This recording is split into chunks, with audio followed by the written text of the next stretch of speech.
Central university বাস্তবায়নের দাবিতে ৭ কলেজের শিক্ষার্থীরা শিক্ষা ভবনের সামনে অবস্থান নিয়ে বিক্ষোভ করছেন। ঘটনাস্থলে আছেন সিনিয়র করেসপন্ডেন্ট আপেল শাহরিয়ার। সরাসরি যুক্ত হচ্ছে তার সাথে।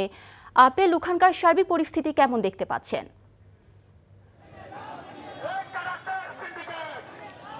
ঢাকা সেন্ট্রাল ইউনিভার্সিটির অধ্যাদেশ জারির দাবিতে আবারও রাজপথে নেমেছেন ৭ কলেজের শিক্ষার্থীরা।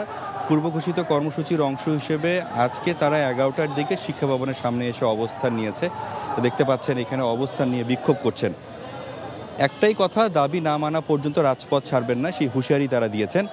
এখন কিছুক্ষণ আগে দেখলাম যে ঢাকা কলেজেরও একটি শিক্ষার্থীদের অংশ মিছিল নিয়ে এই শিক্ষা ভবনের সামনে এসে উপস্থিত হয়েছেন এবং এখন তারা যেখানে অবস্থান করছেন সেটি শিক্ষা ভবন থেকে সচিবালয়ের দিকে যে রাস্তা সেটি আসলে বন্ধ করে দেওয়া হয়েছে এবং তার সামনেই পুলিশ ব্যারিকেড দিয়ে রেখেছে তারা যাতে সচিবালয়ের দিকে যেতে না পারে।